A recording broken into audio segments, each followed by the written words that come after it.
Halo guys, welcome back to Teguh Anjay Mabar. Jadi saya di sini akan menghitung dari nilai resistansi secara seri. Rumusnya R total sama dengan R1 plus R2 ditambah R3 sampai seterusnya. R total adalah nilai total resistansi. R1, R2, R3 adalah nilai resistansi masing-masing resistor dalam satuan ohm. Yaitu dengan contoh soal, jika ada 3 resistor dengan nilai 4 ohm, 6 ohm, dan 10 ohm yang terhubung secara seri, maka R1 4 ohm, R2-nya 6 ohm, R3-nya 10 ohm. R totalnya adalah sama dengan R1 ditambah R2 ditambah R3 sama dengan R1-nya itu 4 ohm, R2-nya 6 ohm, R3-nya 10 ohm, hasilnya 20 ohm. Lalu selanjutnya kita akan menghitung resistansi secara paralel. Rumusnya yaitu 1 per R total sama dengan 1 per R1 ditambah 1 per R2 ditambah 1 per R3 atau sampai seterusnya.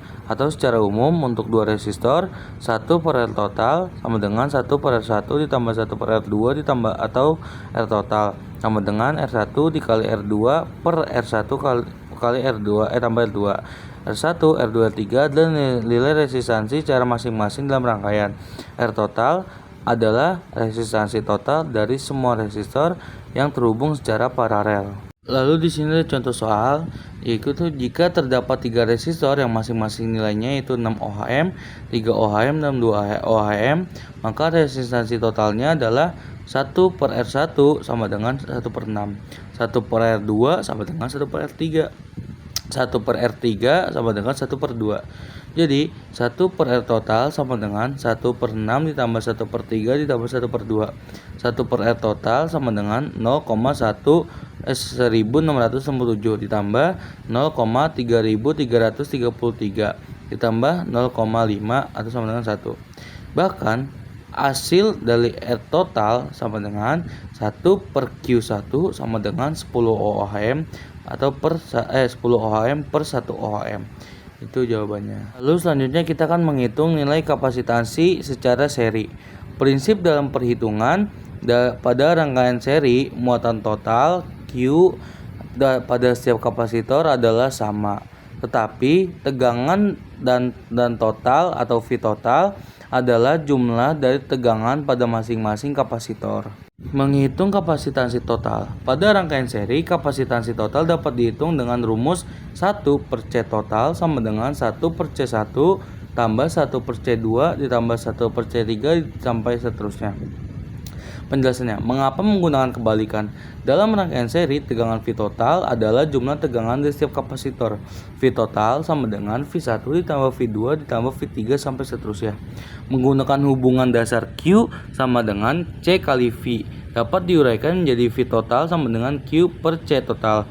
Untuk setiap kapasitor individu, tegangannya adalah sehingga V1 sama dengan Q per C1, V2 Q per C2, dan seterusnya sehingga Q per C total sama dengan Q per C1 ditambah Q per C2 ditambah lagi Q per C3. Mari kita perhatikan contoh rangkaian kapasitor yang dibutuhkan secara seri untuk lebih memahami cara menghitung kapasitansi total. Misalkan, kita memiliki 3 kapasitor yang terhubung secara seri dengan kapasitansi sebagai berikut. C1-nya yaitu 3 mikrofarad, C2-nya 6 mikrofarad, dan C3-nya 9 mikrofarad. Menghitung kebalikan setiap kapasitansi 1 per C1 sama dengan 1 per 3 atau sama dengan 0,333 mikrofarad. 1 per C2 sama dengan 1 per 6, hasilnya itu 0,167 mikrofarad. Dan 1 per C3 sama dengan 1 per 9, hasilnya 0,111 mikrofarad. Jadi kapasitansi total dari 3 kapasitor yang terhubung secara seri adalah 1,64 mikrofarad. Kecil dalam contoh ini, kita dapat melihat bahwa kapasitansi total lebih kecil dari kapasitansi terkecil dari kapasitor individual, yaitu 3 mikrofarad. Selanjutnya, cara menghitung MBI kapasitansi secara paralel. Cara menghitung MBI kapasitansi paralel, yang pertama itu tentukan MBI masing-masing kapasitor. 2 bandingkan MBI-nya, dan ketiga yaitu nilai MBI totalnya. Kita perhatikan contoh soal. Misalkan kita memiliki 3 buah kapasitor yang disusun secara paralel dengan nilai MBI-nya masing-masing. Kapasitor pertama MBI-nya 100 mikrofarad. Kapasitor kedua MBI-nya 50 mikrofarad. Kapasitor yang ketiga MBI-nya 80 mikrofarad. Penyelesaiannya, pada ketiga MBI di atas yang paling kecil adalah 50 mikrofarad. Jadi MBI total dari rangkaian kapasitor paralel ini adalah 50 mikrofarad. Artinya jika kita total kapasitansi rangkaian melebihi 50 mikrofarad, maka akan ada resiko kapasitor dengan MBI 50 mikrofarad yang akan rusak. Selanjutnya kita akan melanjutkan hukum OHM.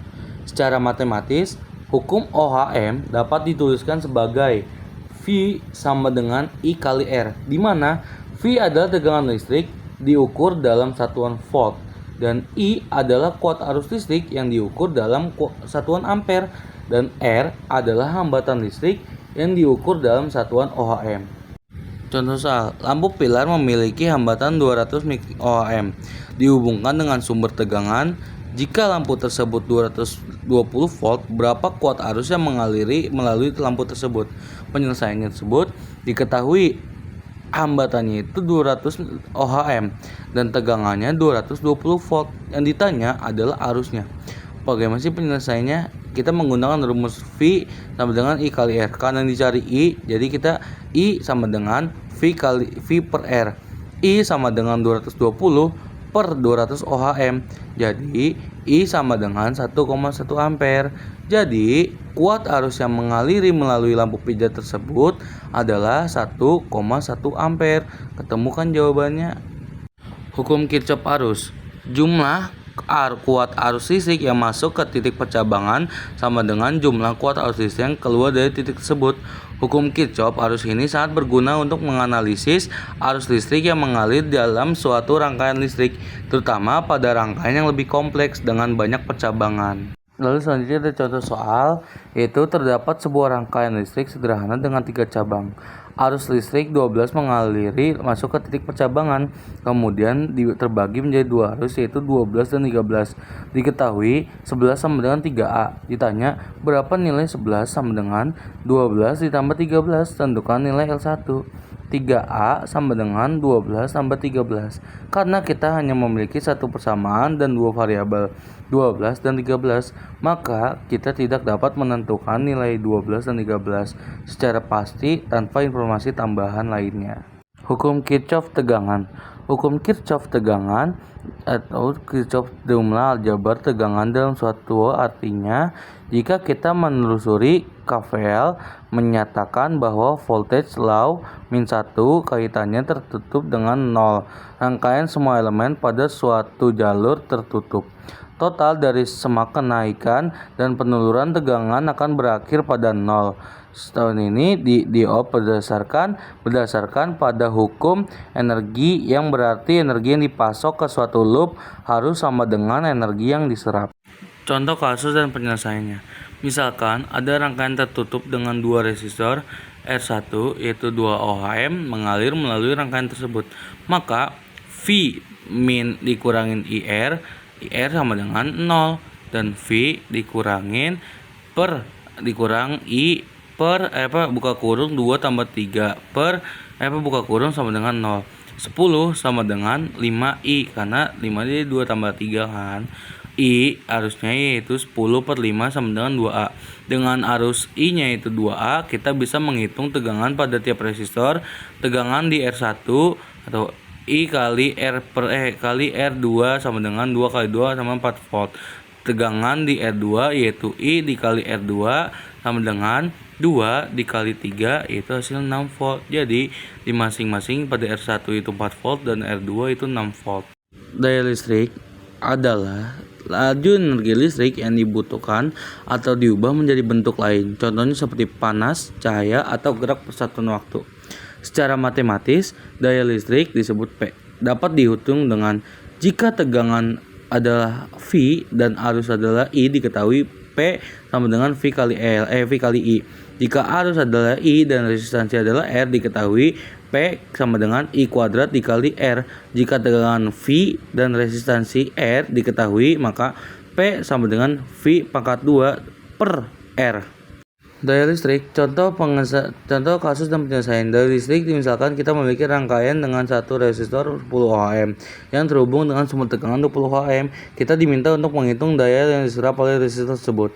Penyelesaian menggunakan rumus P sama dengan V kuadrat kali R dengan nilai V-nya yaitu 20 volt dan R-nya itu 10 ohm. P sama dengan V kuadrat per R. Jadi P sama dengan V 20 kuadrat per 10. P sama dengan 200 per 10 sama dengan 40 watt. Jadi daya yang diserap oleh resistor 40 watt. Menggunakan rumus P sama dengan V, kita mencari arus yang menggunakan hukum Ohm yaitu I R. Lalu kita substitusikan menilai V ke dalam rumus daya V kali P sama dengan 20 kali 2 itu 40 watt. Jadi metode ini kita juga mendapatkan bahwa saya yang diserap adalah 40 watt. Jadi daya yang diserap oleh resistor tersebut adalah 40 watt. Selanjutnya itu komponen pasif. Komponen pasif dalam elektronika adalah komponen yang tidak memerlukan sumber arus energi eksternal untuk beroperasi. Komponen ini hanya menyerap energi listrik dan biasanya berfungsi menahan, menyimpan, atau menghantar arus tegangan. Komponen pasif meliputi resistor, kapasitor, dan induktor. Resistor, cara kerjanya itu resistor berfungsi untuk membatasi arus dalam rangkaian besar. Hambatan diukur dengan satuan ohm, di mana tegangan V jatuh pada resistor sedangkan arus yang mengalir pada lewat resistor. Contoh kerusakannya yaitu terbakar akibat panas berlebih, putus akibat kelebihan beban, dan perubahan resistansinya. Selanjutnya ada komponen induktif. Komponen induktif adalah perangkat elektronika yang memiliki induktansi, yaitu kemampuan untuk menyimpan energi dalam bentuk medan magnet saat arus listrik mengalir melaluinya. Simbolnya digambarkan sebagai lilitan melingkar atau bergelombang. Langkah kerjanya yaitu saat arus melewati induktor, medan magnet terbentuk sekitar lilitan.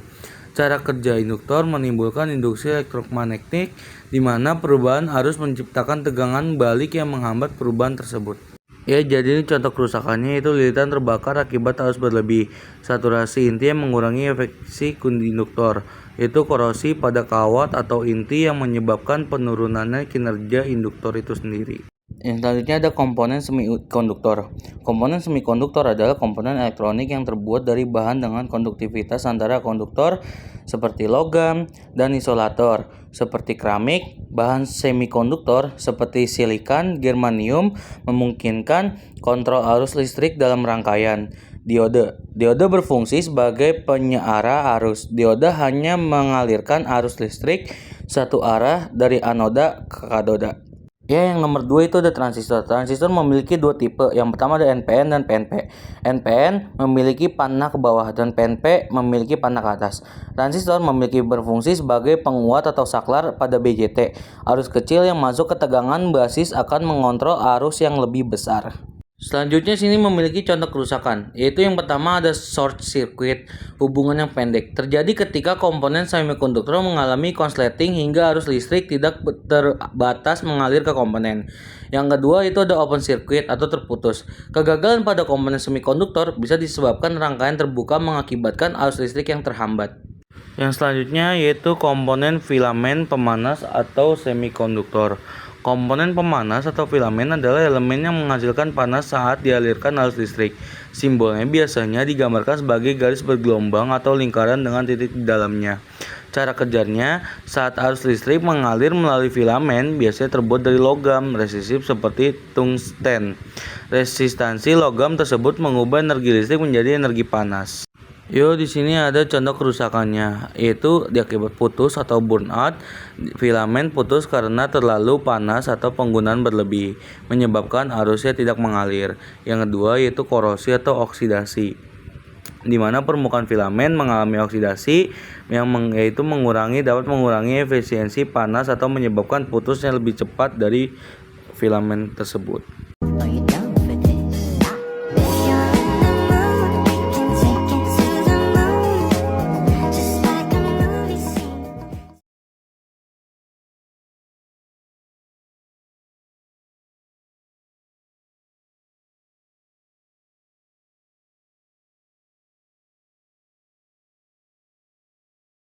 Di sini ada Contohnya yaitu contoh dari komponen pemanas atau filamen. Contoh kerusakannya yaitu putus atau burnout. Filamen putus karena terlalu panas atau penggunaannya berlebihan, yaitu akan menyebabkan arus yang tidak mengalir. Kedua, itu ada korosi atau oksidasi. Permukaan filamen mengalami oksidasi mengurangi efisiensi panas atau menyebabkan putus yang akan lebih cepat.